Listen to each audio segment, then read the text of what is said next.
Bonjour à toi, j'espère que tu vas bien. Dans la vidéo de cette semaine, je souhaite aborder les 6 choses à avoir impérativement sur ton site internet de praticienne du bien-être. Si tu ne me connais pas encore, je suis Carole, je suis la fondatrice de Mon Marketing Holistique et j'aide les coachs, les thérapeutes et les praticiennes du bien-être à trouver leurs clients de façon holistique. Et donc, je suis coach en marketing digital, mais également web designer, et c'est avec ma casquette de web designer que je vais te parler aujourd'hui. Donc, il y a 6 choses, 6 points en fait à vérifier si tu as déjà construit ton site internet ou si tu as l'intention de le construire prochainement. Donc, je t'invite à prendre des notes ou à retrouver plus tard l'article sur mon site internet pour ne pas oublier un de ces 6 points. Donc le tout premier point, qui est un point légal, mais qui est souvent oublié ou qui est souvent, on va dire, négligé, c'est les mentions légales. Les mentions légales, en fait, elles ne sont pas uniquement obligatoires si tu as un blog, comme pas mal de personnes pensent. Elles sont obligatoires à partir du moment où tu es micro-entrepreneur, donc tu es une personne physique, ou une personne morale si tu as une société, comme une SASU ou une entreprise individuelle, etc., et qui est immatriculée en France. Et du coup, à partir de ce moment-là, tu dois absolument avoir une page sur ton site qui s'appelle mention légale et qui remplit les conditions, enfin qui explique en fait qui est propriétaire du site, où est-ce qu'il est hébergé, etc., etc. Donc ça, c'est une mention qui est incontournable. En plus, si tu vends également en ligne, tu vas avoir besoin de conditions générales de vente. Ça, c'est uniquement si tu vends en ligne. Donc ça, c'est la première page qu'il faut absolument que tu aies sur ton site. La première chose que tu dois avoir sur ton site, c'est cette mention juridique parce que c'est obligatoire.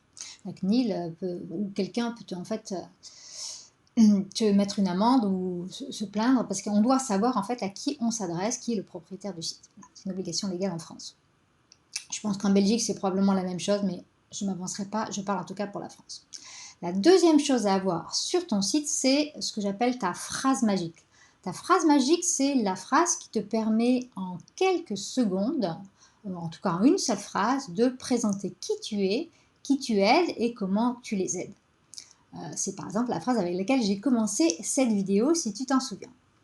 Et pourquoi c'est important? Parce que quand tu arrives sur un site, je ne sais pas si tu sais combien de temps prend un internaute avant de décider s'il va rester ou partir sur un site. Je sais qu'il y en a, je vois Laetitia et Marine sur la vidéo. Si vous avez une idée, n'hésitez pas à me dire, je vois vos commentaires, donc dites-moi. J'attends quelques secondes pour voir si la réaction. En fait, je pense qu'il y a un décalage, donc ça arrive la réponse. En fait, l'internaute qui arrive sur ton site, il se fait une idée de est-ce qu'il doit rester ou partir de ton site en 5 secondes. Donc du coup, si tu n'as pas mis assez haut en fait, Laetitia dit 10 secondes, c'est encore moins Laetitia, tu vois, c'est 5 secondes. En 5 secondes, et c'est court, 5 secondes. Imagine quelqu'un arrive sur ta page d'accueil, 1, 2, 3, 4, 5. Et ça y est, il a décidé si ton site il était pour toi ou pas. C'est dur, mais pourtant c'est les chiffres officiels donnés par Google. Donc tu dois tout faire pour que non seulement ton site il soit beau, soit bien conçu, il se charge bien, ça c'est évident, mais que tout de suite, le client qui arrive sur ton site potentiel, il sache si c'est pour lui ou pas. Et avec ta phrase magique, ça va l'aider tout de suite à voir s'il se retrouve en fait dans la description ou pas. Si tu travailles avec les hommes et que c'est une femme, au moins comme ça c'est clair et elle va partir et puis c'est mieux pour toi aussi. Ça te permet aussi de filtrer les bonnes personnes avec qui tu vas pouvoir travailler. Donc ça c'était le deuxième point. Le troisième point, c'est qu'il faut qu'il y ait des infos claires. Donc ça passe par un menu de navigation simple, des pages pas imbriquées dans tous les sens. Il faut qu'on puisse trouver les informations rapidement. Idéalement, un client potentiel doit pouvoir réserver un appel avec toi, une séance avec toi ou ce que tu proposes, peu importe, une séance découverte, peu importe ce que tu proposes, en quelques clics. S'il doit chercher pour le trouver, comme tu as vu la règle des 5 secondes déjà, et ça s'applique après pour la suite. C'est-à-dire que si la personne elle ne trouve pas facilement, elle va souvent abandonner. Les gens ils sont devenus, je ne veux pas dire feignants, mais en fait plus tu leur mâches le travail, plus ça va être facile pour eux de rester et donc d'arriver à trouver les informations qui vont leur donner envie de réserver une séance avec toi. Le quatrième point, c'est des appels à l'action. Alors qu'est-ce que j'entends par appel à l'action? Des appels à l'action, ce sont, on appelle aussi en anglais call to action, tu as peut-être entendu les fameux CTA, donc CTA en français. C'est en fait des incitations, en fait tu leur dis ce qu'ils doivent faire. Tout ça, ça s'inscrit dans un parcours. Quand le visiteur arrive sur ton site, il doit être guidé de page en page, d'étape en étape, et ça c'est toi qui le réfléchis avant de construire ton site, en tout cas tu devrais le faire, on en reparlera plus tard à la fin de la vidéo, pour qu'il sache quoi faire. Et donc pour le guider en fait sur les actions que toi tu veux qu'il fasse, par exemple aller lire tes articles de blog ou réserver une séance découverte ou bien encore télécharger ton cadeau gratuit, enfin, peu importe quelle est l'action que tu dois faire, tu dois lui dire clairement, réserve une séance avec moi ou va voir mes services. Si tu lui dis pas, la plupart des gens, ils font pas forcément l'action, ils vont pas forcément avec la curiosité d'aller fouiller sur toutes les pages. Donc il faut encore une fois, leur mâcher le travail. Donc l'importance d'avoir des appels à l'action clairs, précis et cohérents. Le 5e point, c'est avoir des témoignages sur ton site. Alors les témoignages, on doit les retrouver facilement aussi. Ils doivent être convaincants, c'est-à-dire que ce soit des témoignages de clients qui ressemblent à ton client idéal. Ils doivent être rédigés d'une certaine manière que ça donne envie et que ça incite à réserver une séance ou un accompagnement avec toi. Et tu peux en mettre à plusieurs endroits de ton site, pas uniquement sur une page témoignage. N'hésite pas à en mettre à plusieurs endroits et aussi à inciter tes clients à laisser des avis ailleurs, par exemple sur ta page Google My Business.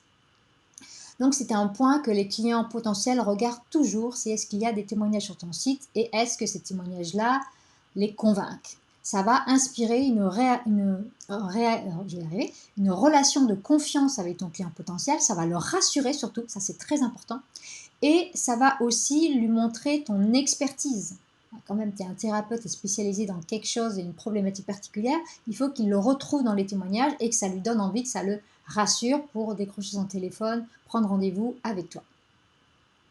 Et le dernier point, c'est ce que je te recommande, c'est d'avoir une liste email. Parce que si la personne, elle arrive sur ton site et si elle fait comme beaucoup d'entre nous, elle saute de site en site ou de recommandation en recommandation et après elle ne se souvient peut-être même pas du premier site qu'elle avait visité et pourtant c'était peut-être le tien et elle avait vraiment envie de prendre rendez-vous avec toi, mais pas de chance, elle n'a pas noté le nom et elle ne sait plus du tout comment le retrouver. Si tu as donné l'opportunité de télécharger ton cadeau gratuit ou quelque chose d'autre en échange de son adresse email, eh bien au moins tu vas pouvoir te rappeler à son bon souvenir en lui écrivant, lui envoyer une séquence de mails et du coup elle aura les moyens de se souvenir qui tu es et de reprendre contact par la suite. J'en profite pour dire que abonne-toi à ma newsletter, ça n'existe plus en 2020 et encore moins en 2021. Ça fait des années que ça ne fonctionne plus. Il faut que tu te creuses la tête un petit peu plus si tu veux que les gens te laissent leur adresse email. Il faut que tu proposes quelque chose de qualitatif, pas juste suivre ton actualité, quelque chose qui va leur donner envie, qui va les convaincre encore plus et les avancer plus loin dans cette relation de confiance que tu cherches à construire avec eux. Et donc, afin qu'ils aient vraiment envie de laisser leur adresse email. Contrairement à ce que tu as peut-être entendu parler, le marketing par email n'est pas du tout mort. C'est juste que les gens sont quand même plus frileux à laisser leur adresse email. Ils ne laissent plus en échange de tout et n'importe quoi. Ils ont des fois peur de se faire spammer. Donc, il faut vraiment que tu proposes quelque chose d'alléchant pour eux, de quelque chose qui soit une vraie contrepartie juste pour les deux parties, pour qu'ils laissent leur adresse email. Donc voilà les 6 choses que je te recommande d'avoir, plutôt c'est du meilleur français, avoir sur ton site. Et si tu vas bientôt faire ton site de praticienne du bien-être, ou si tu l'as déjà fait mais tu n'en es pas complètement satisfaite, je te rappelle que j'organise la semaine prochaine, on démarre lundi 16, un challenge en direct, donc ça sera dans un groupe Facebook dédié, qui s'appelle « Créer ton site internet de praticienne du bien-être facilement, même sans connaissances techniques ». Donc, qu'est-ce qu'on va voir au cours de ce challenge? Donc, tu peux encore t'y inscrire, les inscriptions sont ouvertes même pendant le challenge.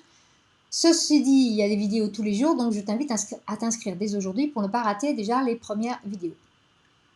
Donc, le premier jour, on va voir les 3 raisons qui font que tu ne choisis peut-être pas la bonne plateforme, parce que choisir une bonne plateforme, c'est essentiel, pour plein de raisons que je t'expliquerai le premier jour.